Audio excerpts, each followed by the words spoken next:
Alright, this is going to be a video explaining the double undercut. Now this is a really basic move, but it's used a lot. It has a lot of different applications.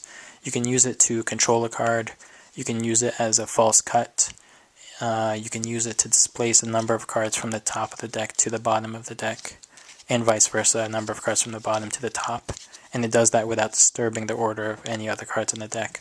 So it's a move that you have to know how to do, and you're going to find yourself using it all the time. So let's talk about what an undercut is. This is an undercut right here.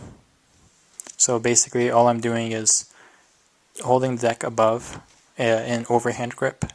I've also heard this called the biddle grip. So I just use two fingers on the top edge and my thumb in the back edge, and then I rest my finger like this. But you can do it however you want. It really doesn't matter. Your left hand comes over, breaks off a number of cards, and then just places it on top. That's all there is to it. Now keep in mind, my fingers at the front edge of the deck right here, they prevent this cut packet from squaring up with the rest of the deck. So in order to square the deck now, I have to place the cards in my left hand, release my right fingers, and then square up. Okay, so now to use this as a control, you have a selected card. Then you have it returned to the deck however you want. Let's just say you spread it out and tell them to place it here. As you close up the spread, you get a pinky break. Or get a pinky break above their card any way you want. But let's just say we're doing it this way for the video. Now a pinky break is just where you stick a little bit of your flesh into the deck, creating a gap. So from the front you can't see anything, but from the back there's an opening. Now what you're going to do is transfer that pinky break to a thumb break, and this is a thumb break right here. Same idea, except you're just using your right thumb instead of your left pinky, just opening a gap in the back of the deck. And now you're going to do actually a double undercut. So you undercut half the cards below the break on top, and then you come right back and undercut the remaining cards under the break on top. And now this is their selected card. Okay, so at speed, what that looks like is they return their card right here. I close up the deck and just give it a few cuts. I hesitated a bit there, let me do that again. They return their card right there, and then I give it 2 cuts. Now a lot of people argue against using this as a control. They say it's too simple, it's too obvious. I disagree with that because, you can always throw in something extra after the double undercut. So whenever I do this, I do the double undercut, and then maybe I'll throw in a false shuffle, like the false Hindu shuffle. And you can check a video tutorial for that. So yeah, I would agree in saying that you should never just do a double undercut and then act like their card is lost. That might be a little suspicious. But do an undercut to get the card to the top, and then from there, maybe throw in an extra cut, an extra false cut. You can check a video here for that as well. Or do some kind of false shuffle, right? So you don't want to do just a double undercut, that's true, but it's a great way to get the card to the top initially. So that's the double undercut as a control. Let's talk about the double undercut as a false cut. So what that looks like is this.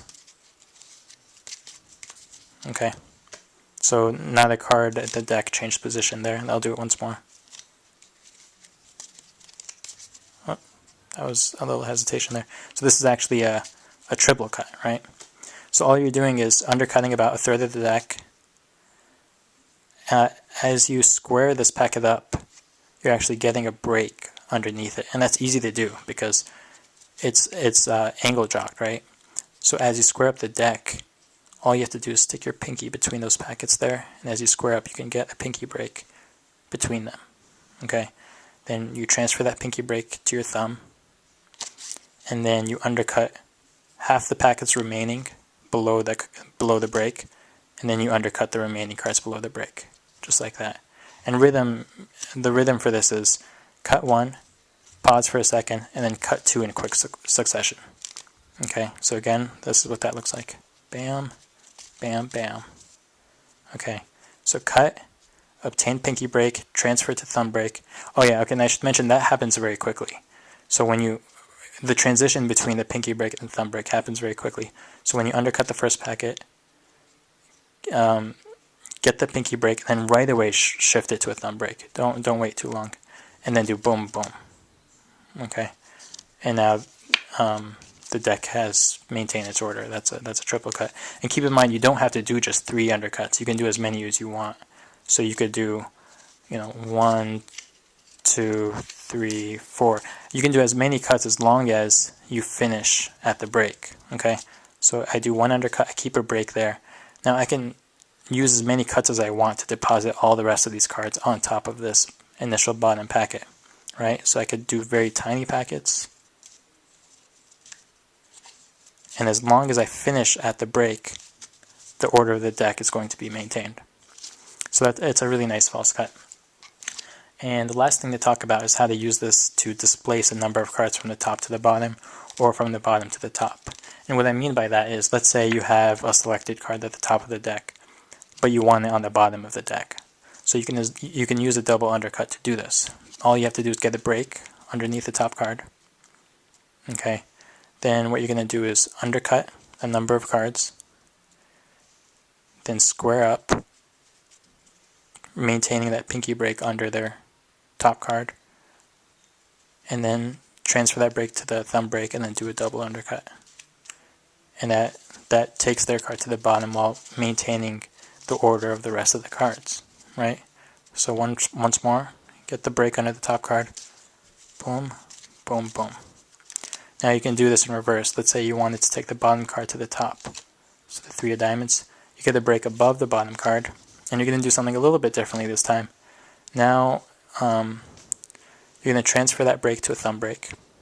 Then you're going to do a swing cut. If you don't know the swing cut, I'll put up a link. You can check a tutorial out for that. You're going to swing cut, a number of cards. You plop this on top while maintaining that thumb break. And then from there, just do a double undercut.